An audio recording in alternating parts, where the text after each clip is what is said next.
We are all about facts, not fear, and providing information to keep you and your loved ones safe. That's why our medical expert, Dr. Payal Kohli, joins us live. Hey, Doc. So today is Fact or Fiction Friday.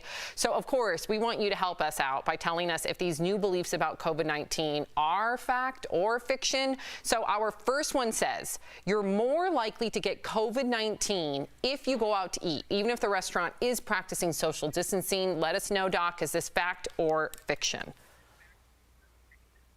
This one is a fact, and I'm sure a lot of people are wondering about this as we're transitioning back towards our life and going out to eat. So this is based on a study that looked at people who tested positive for COVID-19 in July, and they were twice as likely to have eaten out at a restaurant, Sam. And it's not clear whether eating out at the restaurant was what conferred the risk, or whether eating out at the restaurant was just a marker of other types of high-risk behavior that those individuals may be doing.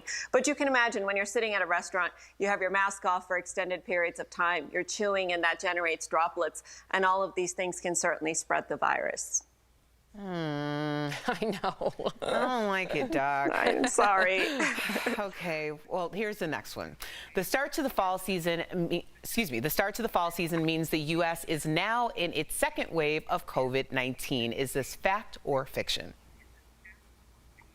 This is a tricky one. So this is fiction. We are not in our second wave. We're in the second peak of the first wave. So in order to be in a second wave, your cases have to come down really low, which unfortunately never happened here in the United States. Europe, on the other hand, is in their second wave because their cases came down and now they're going back up. So we're in the second peak of our first wave as we head into the fall season. Wow. Okay, so here's another one. The president has the right to overturn the FDA's approval process on vaccines. Is that fact or fiction?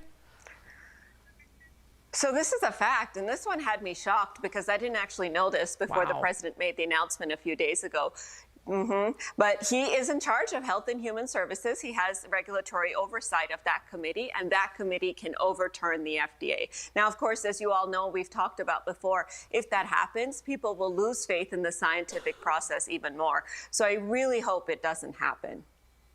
Okay, Doc, here's another one. COVID-19 is transmitted through droplets and surfaces, but cannot spread through the air. Is this fact or fiction? So this one is fiction. So yes, it is transmitted through droplets. Yes, it is transmitted through touching surfaces and then touching your face, but it is also transmitted through aerosol transmission or airborne transmission. And that's why it's so important to wear those masks, because even after somebody leaves a room, if they generated those tiny aerosols, they can survive in the air for up to 3 hours. So really wear those masks because we're learning more and more that this virus can be transmitted through those aerosols. Thank you so much, Doctor. As always, clarifying, letting us know what is fact, what is fiction. DBL Nation, if you have a question. And scaring you a little bit. Yes, yeah, you do tend to do that, Doc, but hey, we appreciate it nonetheless. Have a great weekend. Thank you. And to our DBL Nation, if you have a question about coronavirus you want answered by Dr. Kohli, write us on social media. You can also email info@dailyblastlive.com. Again, no panic, just prevention and precautions. We'll be right back.